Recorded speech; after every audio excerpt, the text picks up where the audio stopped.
Come on, baby. Oh, you just work. Come on, don't do this. Yes, yes, yes, yes. Oh, man. All right. We won, huh? It's the little things you take for granted. You're able to get your stream up. Finally, it's only 90 minutes after when we usually go live. Let me see here. Let me make sure we're up, though. I'm not seeing the.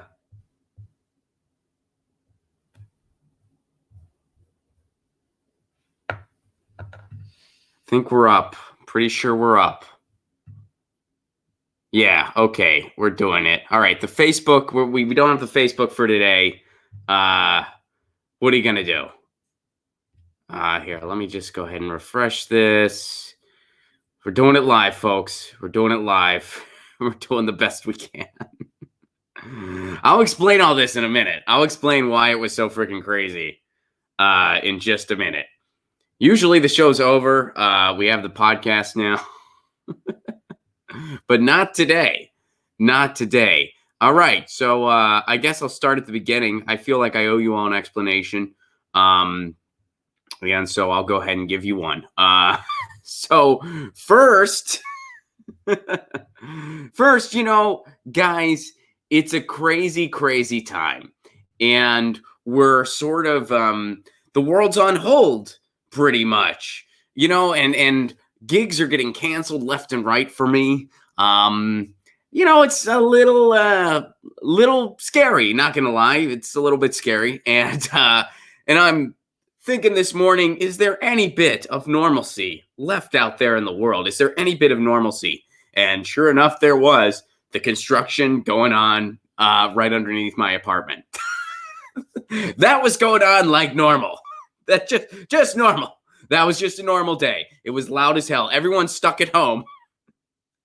And there's this loud as hell construction going on. And I don't blame the workers. It's not their fault. If you would ask me, Ron, is your landlord in your top 5 favorite people right now? Admittedly, I'd have to say, no, not making the top 5. Not in the top 5. And we'll just leave it there. If I had to say, Ron, is your landlord top 5? No, not my top 5. Just like in a very Rob from High Fidelity-esque fashion. If I had to make my top 5 favorite people, landlord wouldn't be in there. I think that goes for most people right now. I really do. So that happened. So what I decided to do, and I dropped a thing in the YouTube community section, I said, so we're going to start the show a half hour later. Hopefully it's kind of subsided by then. Show will be a half hour late. So half hour comes and goes. I try to get on at 11:30, and my YouTube is not connecting.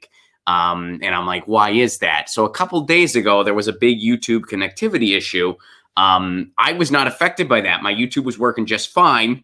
But now, all of a sudden, today, my YouTube had a hiccup, and I had to reconnect it. And because YouTube has changed their interface between now and then, connecting, which is normally a very easy task, was anything but.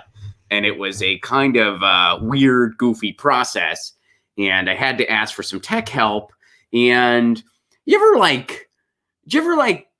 you ever been getting tech help and you're getting on the person's nerves? That was what was going on for me. I could tell. And what happened was, for some reason, the way to get the link has changed. And now all of a sudden the link is very goofy. And I actually tried something because for some reason my URL that I was trying to upload was not looking right. And I'm like, this doesn't look right. I don't know why. But then all of a sudden I deleted something out of it and it was right. And I'm like, I think this fixed it. And the guy was just like, no, I don't think so. I don't think that's it. But sure enough, it worked. And so anyway, we were all, it was quite a thing. And then him and I had a powwow because I was like, look, man, I'm sorry that it took me a while, but, and we did an high five. So all's well that ended well. Here we are. We're live. Fortunately, we're all inside.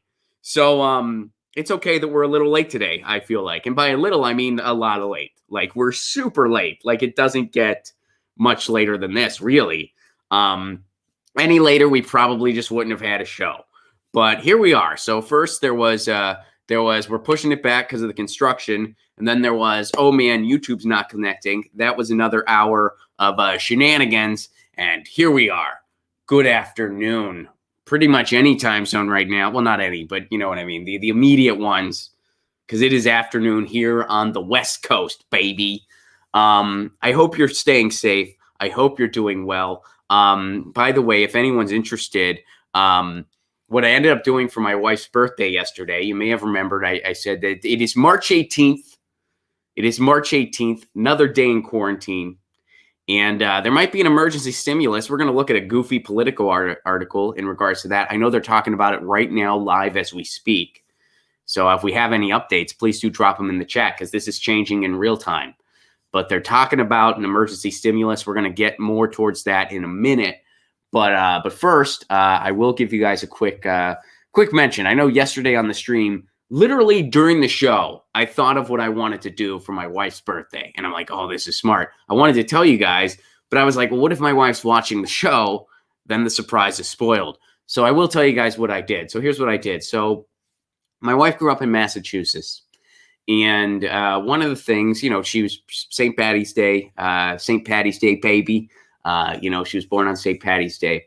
So something that she's done a lot throughout her life is you would go, the band Dropkick Murphys, the Celtic punk band, they would do a big show in Boston on St. Patrick's Day. That's been a tradition that band has been doing for a very long time. Now, Dropkick Murphys, not my favorite Celtic punk band. I prefer Real Mackenzies or the Pogues.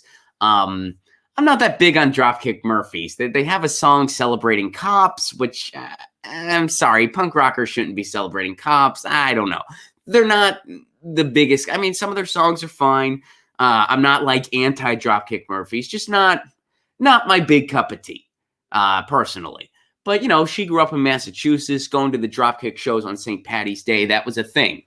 So here's what the Dropkick Murphys did, and I'm actually really glad they did this. This helped me out, I feel like, or helped me at least make the most out of a birthday that's sure to be, not the greatest of birthdays. You're spending it in quarantine. Not the most ideal birthday in the world. And we already made plans that we're going to have a big beach day later in the summer for a makeup birthday. But anyway, so here's what I decided to do for her birthday. Now, what the Dropkick Murphys decided to do that helped me out, because they couldn't have their regular St. Patrick's Day concert in Boston like they always do, they decided instead they were going to live stream their concert. They were going to play a show and just live stream it for everybody to watch because it's St. Patrick's Day. It's their tradition. So they were in this undisclosed venue in Boston and they were live streaming a show. Pretty cool, right? So what I decided to do was I got it up on our TV and I asked my wife, I was like, try to be home by this time. And I set up a little thing. We had this easel that was actually from our wedding. And I wrote Fenway West on a sheet of paper, and I made like a Boston logo in Sharpie, and I set it up. I learned how to play Loch Lomond, and I learned how to play Wild Rover, and then I did a Billy Bragg tune. So I opened for Dropkick Murphys, basically. I set it up. It was Fenway. I welcomed her to the show, and then I went and I did Loch Lomond, and I did the Wild Rover, a couple classic Celtic folk tunes. And then I did New England by Billy Bragg. And my big thing was that I was Shane MacGowan from the Pogues and Billy Bragg. There were two opening acts. I portrayed each of them. Both of them are gingers like me. Shane's a ginger, Billy's a ginger. So I was able to, for Billy Bragg, I took my glasses off. And another thing that Shane MacGowan and I have in common is we're both, am I getting his last name right? I'm paranoid I'm like screwing up his last name. I feel like I'm like not saying it. Yeah, Shane MacGowan. All right, I was right. His hair's a little darker now, actually, but like in the early days, he was definitely pretty gingery. But anyway, so Shane MacGowan, one thing Shane MacGowan and I also have in common, other than both being gingers, is we're both Pittsburgh Penguins fans. So I wore a Pittsburgh Penguins shirt, in theme. I'm like, Shane's a Pittsburgh Penguins fan. I am too. And I'm sure my wife was very concerned about that consistency. And then for Billy Bragg, I just took my glasses off. And I was like, I'm Billy Bragg now. My glasses are off. So,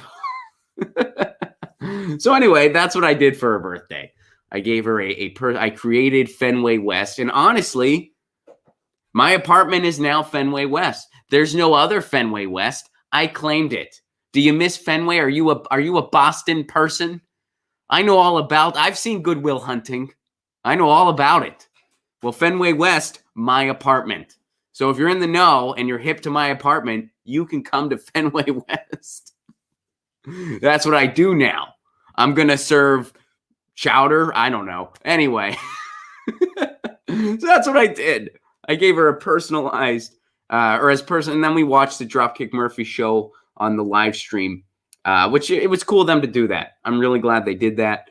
And, you know, I was able to kind of make something sort of neat for my wife's birthday. All right, news time. Check this out. Boom. Check out this headline. I picked this article mostly because of the headline. Emergency stimulus to soar above 1 trillion. Man, are we... I know you guys are really worried about how much are they putting into this stimulus. By the way, they've already given the banks more money than this, by the way. You never see those headlines in the news. Like, hey, we've given the banks trillions. But hey, guys, it's going to be over 1 trillion that we're giving to you poor plebs. Like, how? Who cares? Anyway, emergency stimulus to soar above 1 trillion. Isn't that terrible? Facing a warning of 20% unemployment. People might not be working.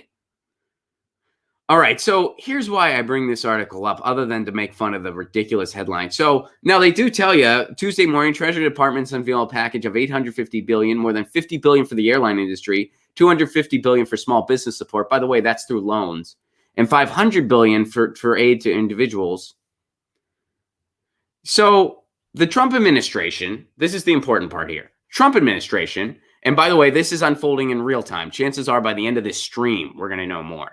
And again, if you have any updates in real time, leave them in the chat. The Trump administration is pushing to send direct payments to Americans in the next 2 weeks as huge parts of the economy shut down. Americans need cash now. Steve Mnuchin said that. Who's Steve Mnuchin? He's the guy who took a bunch of people's houses, and then Kamala Harris didn't prosecute him. That's who he is, by the way. Now, check this out. Democrats are pushing their own package of provisions that don't overlap entirely with the GOP pick. So Chuck Schumer, which, by the way, Chuck Schumer was tweeting yesterday about how small businesses can get loans. That's what Chuck Schumer, the left, by the way, Chuck Schumer, part of the alternative to the conservative party. He was talking about how small businesses can get loans, and that's their stimulus.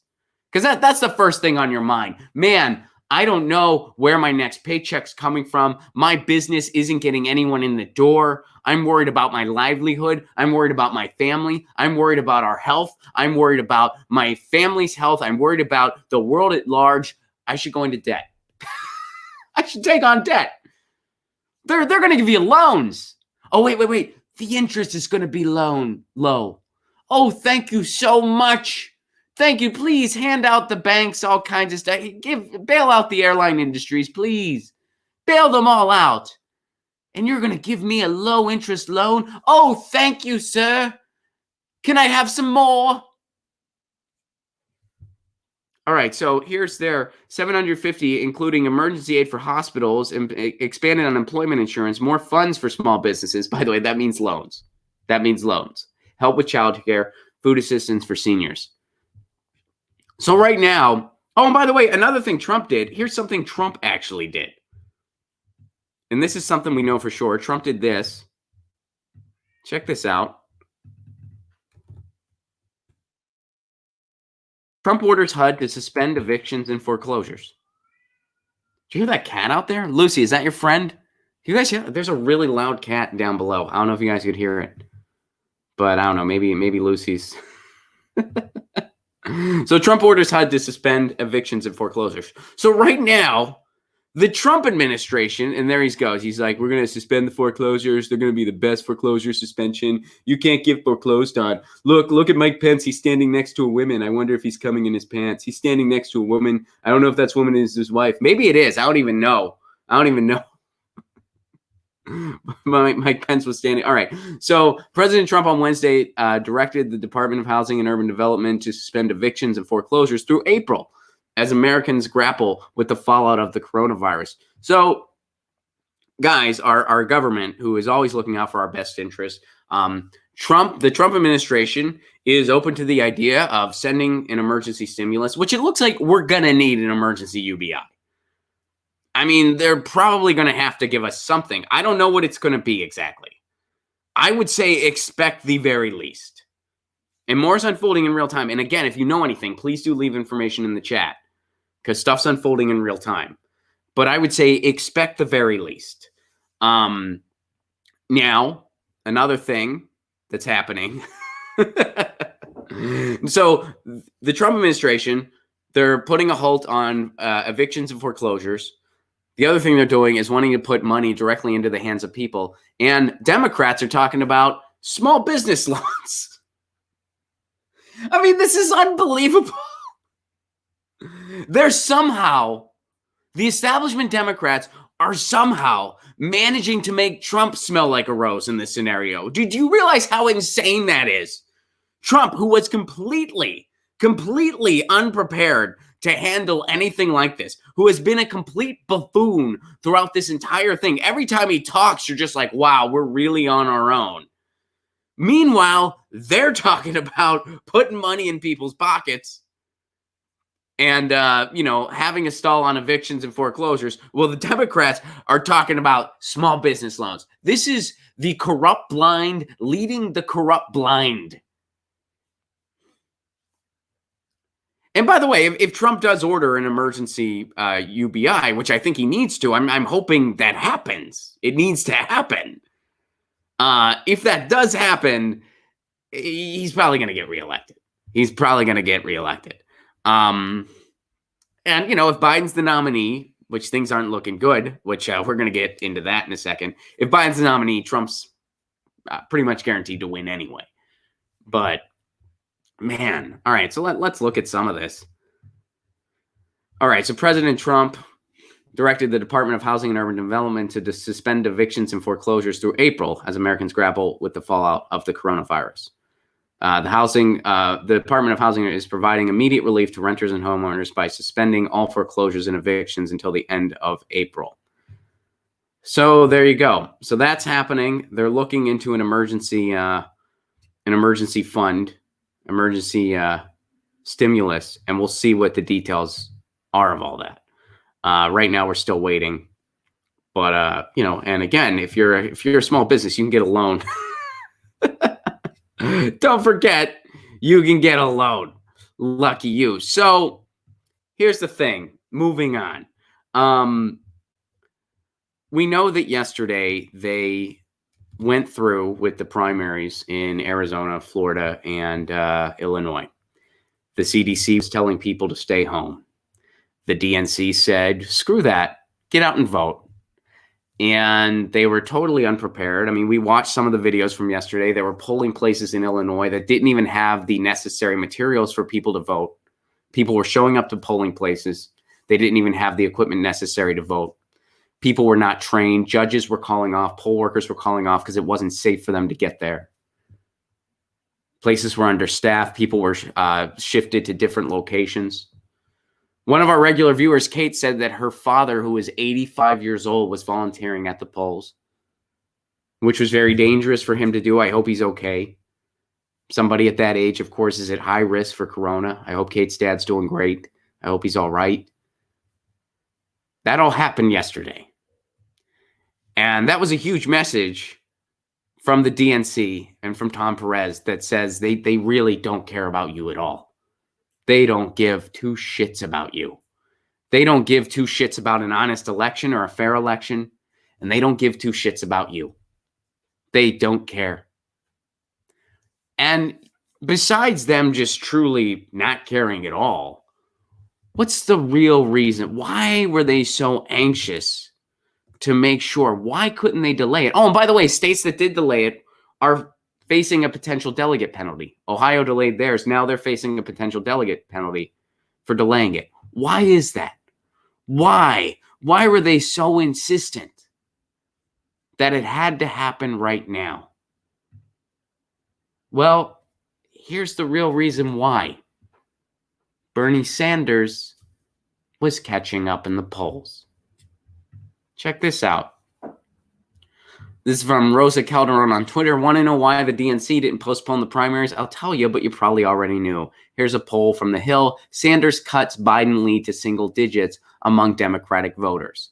Bernie Sanders was catching up. They knew this. They knew a lot of people watched on Sunday where there were two closing statements. One closing statement was talking about what we need to do to handle this crisis and what we need to do going forward and the types of policies we need in this country to prevent something from like this from happening again. The other was a babbling buffoon talking about sign language. And I'm talking about the debate between Joe Biden and Bernie Sanders. So they knew that Bernie Sanders was catching up, and they didn't want that to happen. How bad did check this out. The Biden campaign shared misinformation about coronavirus ahead of Tuesday's vote. That's how badly they wanted to make sure people got out there. How badly they wanted to make sure that the establishment chosen one, Joe Biden, got to move forward. And it looks like they got what they wanted. Biden's campaign shared misinformation about coronavirus ahead of Tuesday's vote. The Biden campaign came under fire Sunday for spreading dangerous misinformation about the coronavirus in order to push its drive to drive voter turnout for the primaries on Tuesday, March 17th. It began with a tweet from Joe Biden's account suggesting that voters displaying no symptoms of the deadly disease could safely participate in Tuesday's contest. Which, by the way, isn't true. You could have no symptoms for a while, actually. At first, they said 4 days. Now, there's more data out there indicating it could be a lot longer than that. So if you're at risk, just because you don't have any symptoms doesn't mean you're fine. Biden campaign senior advisor Simone Sanders claimed that the CDC had cleared the primaries as safe. That's also not true. The CDC was advising people to stay home. And none of those locations were prepared with cleaning supplies. Or when they did get it, they got one thing of wipes and one thing of hand sanitizer for 11 hours. We covered that on the show yesterday. With just over half the states left to vote, Joe Biden is the favorite to win the Democratic nomination in July. It's back to the article. However, the coronavirus pandemic has many questioning whether or not primary contests should continue as planned. While top election officials in Arizona, Florida, Illinois, and Ohio released a statement Friday saying they will go ahead, Louisiana, Georgia, Puerto Rico have pushed their primaries back. The CDC, meanwhile, has published a guidance statement calling on organizers to cancel large gatherings, including, here, let's read this, including conferences, festivals, parades, concerts, sporting events, weddings, and other types of assemblies. That includes a bunch of people in line to frickin' vote. According to the World Health Organization, coronavirus is extremely contagious. But 80% of the coronavirus are asymptomatic or mild, meaning the virus can be spread by individuals who display no symptoms at all. Remember what Joe Biden tweeted? Oh, if you don't have any symptoms, you're fine. Oh, no, actually, it can be spread by people who are experiencing no symptoms. These statistics, the article goes on to tell us, went unheeded by the Biden's campaign. State election officials are working closely with public health officials to hold safe elections. No, they didn't. They didn't even have any safety guidelines, and election poll workers were told they didn't have time to do anything about cleanliness. We covered this on the show yesterday. You can go see those videos. Everything Biden tweeted is a straight up lie. The tweet was panned as dangerous for downplaying the risk of asymptomatic transmission. Dangerous is putting it lightly. Criminal is a better way to describe it. Criminal is much more accurate. And Bernie Sanders on Sunday did say he thinks that the primary should be postponed. I think he should have been a little harder edged on that one. I think he should have been a little more firm in that, but he did say that they should be postponed. And then when it was obvious they weren't going to be postponed, he said, look, you got, he issued a tweet where he was like, you got to do what you got to do. If you don't feel safe and you don't go out, understandable. If you do go out, please be very careful. That's what Bernie Sanders tweeted when it was obvious the primaries were going to happen anyway. Joe Biden said, get out and vote.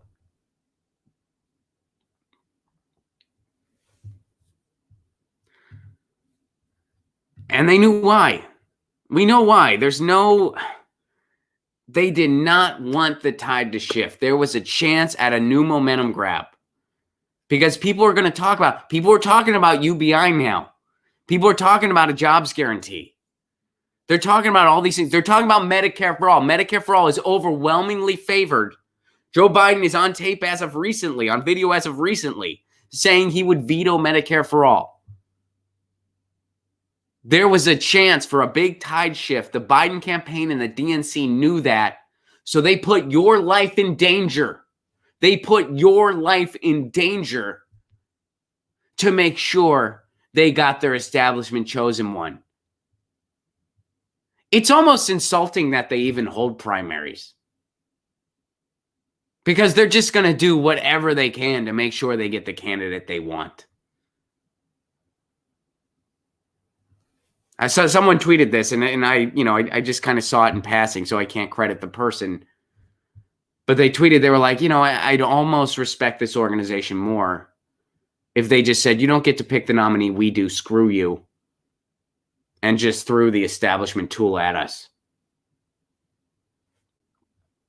So that's why, if there was any doubt in anyone's mind, if anyone thought, oh, well, maybe they just thought, no, they knew what the risk was.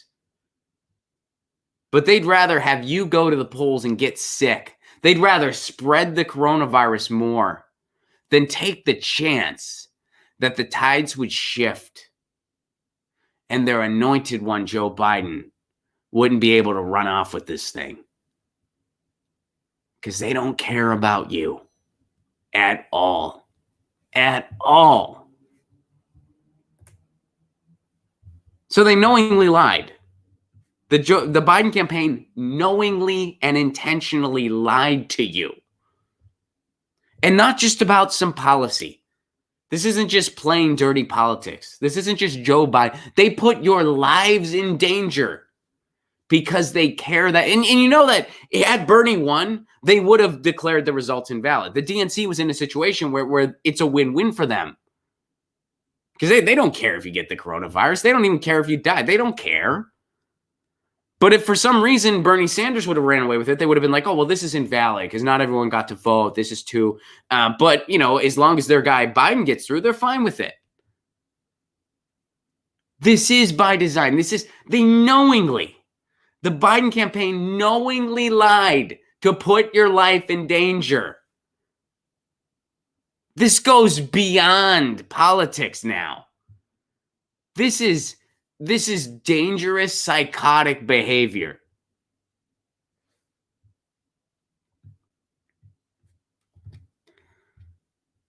Wow. I mean, it's like, I guess the one silver lining in all of this is that, the stuff that all of us have been screaming about for so loud is now just abundantly true. That it's like you have a government that is owned by the ruling class, that has been bought off years ago, that doesn't just not work for you, the people, actively works against you. They don't care about you. And they already have given the banks trillions, and we're sitting here holding our breath that maybe they'll give us a little something. And by the way, it's not a, quote, handout. We can't work. People can't go to work. All right. So there you go. That's why Joe Biden and the campaign did what they did. And that's why the DNC did what they did. And it was nothing short of criminal. It was nothing short of criminal. But, guys, recently Joe Biden said that he hears. He said he gave a public address to all the Sanders supporters. And he said, I hear you. And I know what needs done. And, well, is that true? Let's find out. Here's an article from Sludge. Biden sides with Big Pharma against a plan that could make the coronavirus vaccine affordable. He hears us, you guys. You want Medicare for all? You want to do something about climate change? Joe Biden hears you. But here he is siding with Big Pharma against a plan that can make the coronavirus vaccine affordable. He's a man of the people, Joe Biden. He's for the working class. Biden sides with Big Pharma against a plan that could make the coronavirus vaccine affordable. In contrast with Sanders and other Democrats, Biden has not embraced a key executive authority for driving down the cost of pharmaceuticals developed with federally funded research. The pharmaceutical lobby scored a major win earlier this month when it stopped House Democrats from adding language to the emergency coronavirus funding bill that would have pressured drug companies to make coronavirus vaccines affordable. Which, by the way, there was a bill co-authored by Bernie Sanders and actually Liz Warren that would have gotten the government into the market of generics for drugs. And that bill was stopped. So had that bill gone forward, then, we'd be able to make sure that the coronavirus vaccine was free, if not very affordable, at the very least. But that bill was stabbed in the back. And here you have Joe Biden. Okay, so there are, however, existing executive powers that could be used to keep coronavirus vaccine prices low. So do you understand the situation we're in here? Now here, let's get to Joe Biden's role. Unlike many of the leading Democrats who ran in the presidential primary, former Vice President Joe Biden has not embraced the use of march-in rights against pharmaceutical companies. In not embracing march-in rights, Biden is aligned with the pharmaceutical industry, which launched a coalition, but led by two of its top lobbying groups, to push back calls for using the authority. So this is the situation we're in. Joe Biden, who is supposed to be the alternative to the right wing. He's not. Joe Biden is right wing. He's supposed to be the alternative to that. He is siding with Big Pharma in not wanting to allow the government to get involved with making the corona vaccine affordable, for providing vaccines that are. He wants to allow Big Pharma to maintain a stranglehold on the production of the vaccines so they can price gouge. That's what Joe Biden wants. And we're counting on an executive order, executive powers that could be used to keep for coronavirus vaccine prices low. So we're relying on, in this scenario, we're counting on Donald Trump,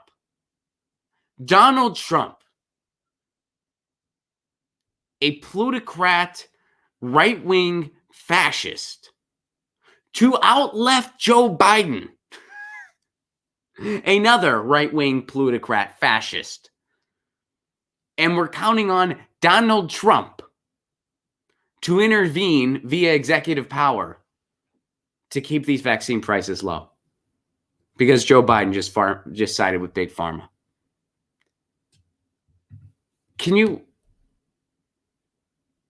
Is that insane? Is that beyond insane? This is how far to the right our Overton window is. This is how far to the right. We're counting on Donald Trump. We're hoping Donald Trump out-lefts Joe Biden. And by the way, we saw a similar theme today where the Trump administration is talking about an emergency stimulus to actual people, where the Democrats are talking about low-interest loans. Do you get that we have one party and it's the money party? We have one party rule and it's the money party, and they bought people with R's next to their name and people with D's next to their name too.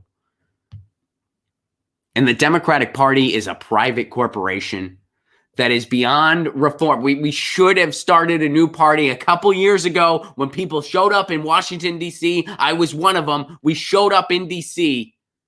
to plead with Bernie to start a new party. He said no. Every other politician that has the political acumen to do so, they also said no.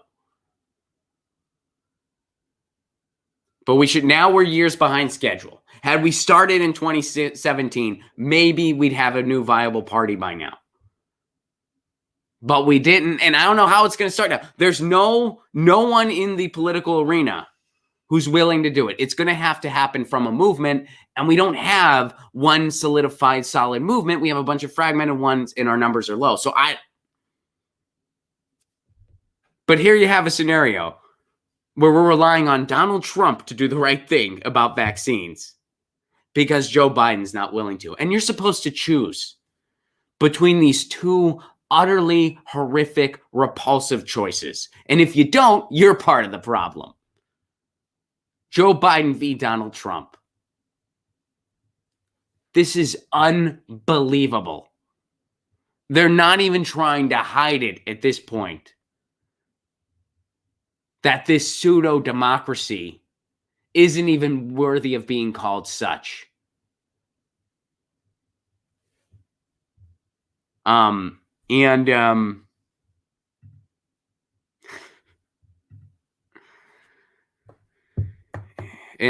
don't forget to wash your hands.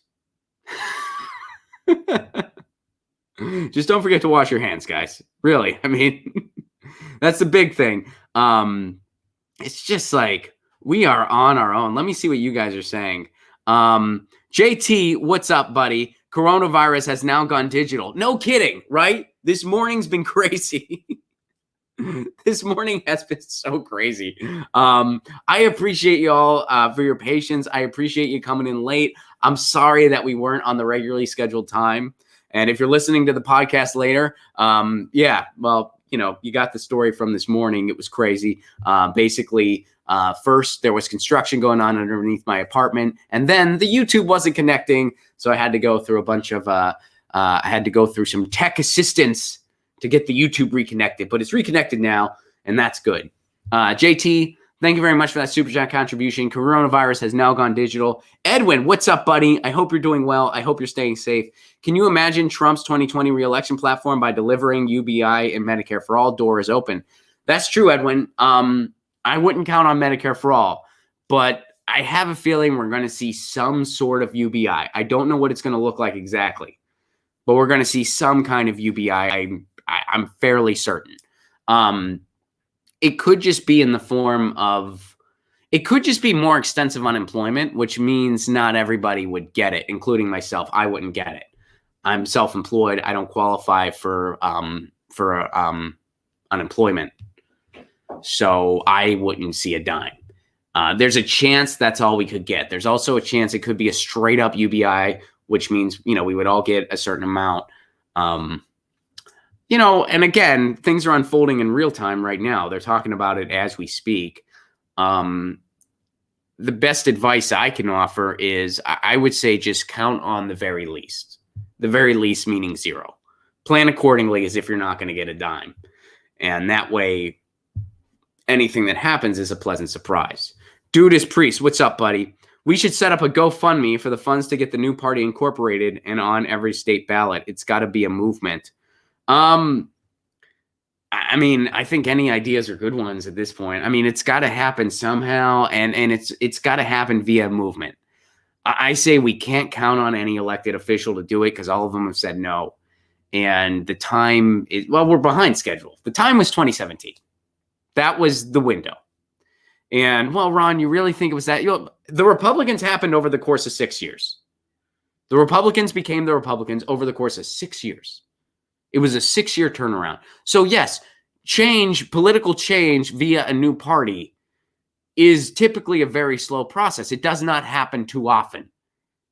But it does happen. It has happened before in history. It will happen again in history. And it's going to be a sudden where people are just like, yes, this is where we need to go. 6 years was the turnaround for the Republicans. 6 years. So we were primed for another sharp turn like that, and we didn't take it. Is the window gone? I don't think so, but we got to do it now. I mean, we need a new party. We desperately need a new party, not so we can have a third party, but so we can have a second one, as Ralph Nader always likes to point out. So, yeah, I don't know how it's going to unfold, but I know it needs to. I know it needs to. Guys, thank you very much for your contributions. I appreciate it very much. Thank you, JT. Thank you, Edwin. Thank you, Dudas Priest. A little bit of housekeeping before we get off here. So tour dates. It looks like my April 9th date at Concord University is likely going to be postponed. I don't have all the information yet, but for any Concord, any West Virginia people who are going to come to that university show, it looks like it may be postponed. Right now, everything else is still scheduled, but we're taking it one day at a time. April 10th is Pittsburgh, Pennsylvania. Pittsburgh. I can promise you if we have to cancel that, we will reschedule it right away. And then April 24th, Seattle, April 25th, Portland. A lot of those dates are kind of like we're waiting and we're seeing. Obviously, if things don't change by the first of the month, those dates will likely be canceled. I can tell you guys, if you're current ticket holders for any show this year, anything we need to cancel, if we have to straight up cancel it, of course, you'll get a full refund. If we're able to reschedule it, we will reschedule it as quickly as we can. But we got to just take it one day at a time. You guys know that. If you are on stable ground financially and are interested, patreon.com/Ron Placone. For Give What You Can level, you get all kinds of exclusive content. I'm doing a bunch of patrons only streams where I just respond directly to the patrons. And then the replay is only available on Patreon. There's full stand-up clips there that you've never heard before. There's my album in its entirety. You can just download my album. There's a bunch of podcasts from earlier. There's writings that aren't available anywhere else, full dialogues between myself and my cat, Lucy. There's a ton of stuff to keep you busy during this quarantine. So if you are on stable ground and you are interested and willing, patreon.com/Ron Placone, and it's for a Give What You Can level. $5 is the suggested tier, but any amount you give all the same stuff. So if you have an extra $1 a month and it's not going to hurt you sacrificing that $1 a month to throw my way, you get a lot of stuff to keep you busy during the quarantine, and we will be doing more patrons-only streams. Guys, thank you so much for your patience today. Thank you so much for your adjustment. I appreciate it. And, stay safe out there. This is crazy. How crazy is this? We'll be back. We'll be back definitely tomorrow at 2 p.m. Eastern, 11 a.m. Pacific, if not before. And in the meantime, you know the drill. Lucy says meow. I say peace. Peace.